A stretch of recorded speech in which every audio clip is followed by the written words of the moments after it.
How do you handle it when your family and friends don't support the work you do around sex education?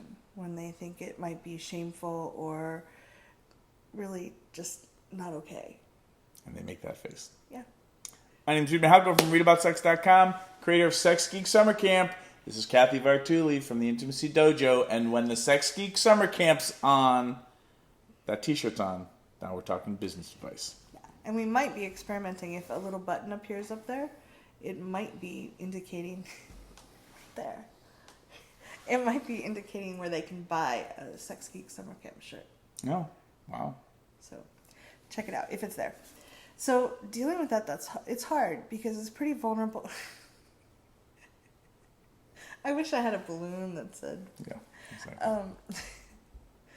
It's really vulnerable doing this kind of work anyway. We're often out there on the cutting edge and we're going against what society says of don't talk about it. You should just figure it out by yourself. Mm-hmm. Or if you love them enough that it will all work out fine. So it's pretty vulnerable. And having support for working in that area is important. And it's hard when people are telling you that you're going in the wrong direction, you're shaming the family, you're hurting yourself, something bad's gonna happen to you because you're talking about this. And what do you recommend people do when that happens? Success is the best revenge. Make more money than your family and tell them to suck it. And by suck it, I mean a medical grade silicone dildo. Yeah, I mean, it's hard.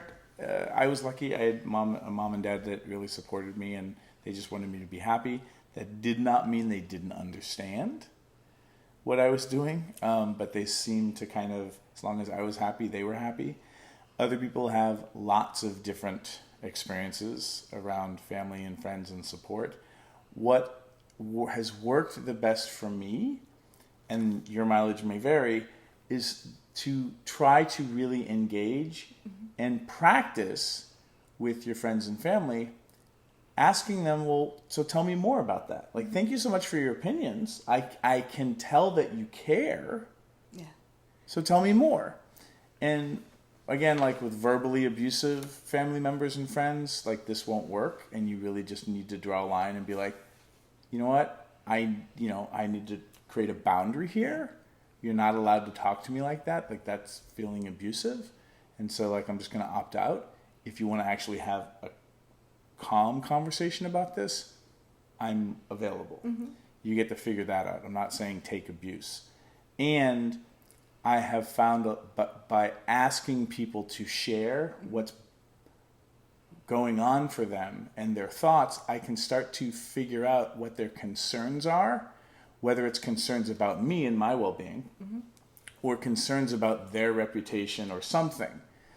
That skill set, being able to ask people to share more and listen to what they're saying for what their concerns are, that skill set is gold. Mm-hmm. And so you might as well practice on your family and make them good for something. Yeah, because it will help you with clients. It will help you with all kinds of concerns. If you're talking sex, you've had things where you've spoke at Albuquerque, I think it was, where people were like, "Oh, this is horrible." You were at a university sharing. Yeah, when I teach at colleges, like I get attacked, not physically, but verbally, and I'm always like, "So tell me more about that." And they're always shocked that I want to listen. Now, you don't always have time to listen. It's not always your job to listen, but when you can, especially with Aunt Gertrude and Uncle Ben, it might be helpful, and you might start to impress them, or at least leaving them feeling heard.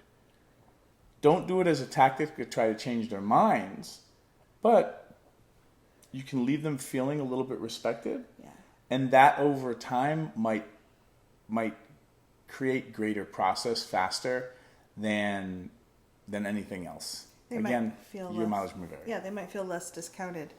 I know when I first started doing these videos with you, one of my relatives who I really care about came up and she's like, in our family there's the belief, and I think it's very common in our culture, if you talk about sex, you're inviting to be attacked.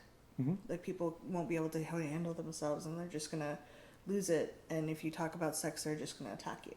So she was really concerned. Mm-hmm. She was like, you're talking about this stuff, it's not safe. And by listening to her, I was able to listen to her, I did get some good perspective on things, on the myth that was running in our family. Because I had it too. And having it explained by a third party in the family, I was like, oh. And some of those concerns are going to be concerns that are happening for other people in the world. Yeah. So you can start to treat your family members as actual human beings, probably not potential clients. Send them to somebody else for support and advice, rather than you trying to coach your family into some sort of healthy dynamic. Yeah. And I think also realize that it's probably not common for, we use the term sometimes muggle, meaning people that are not non-sex educators, non-sex geeks. They may not be able to support you. They may not understand what you're doing, and they may you may be able to explain enough so that they might feel less threatened by what you're doing. But getting those needs sourced by people who are your peers, like people you meet at Sex Geek Summer Camp or other conventions like World Hall and Catalyst, start connecting with people and finding out, hey, I need some more support. Can we get on Skype once a week for 20 minutes and just vent for 20, Peer support, super useful, especially when your family doesn't understand what you do. Yeah. Leave your comments. How do you get support? How have you dealt with your family members or your friends we'd love your feedback. who didn't or couldn't understand why you're a sex educator?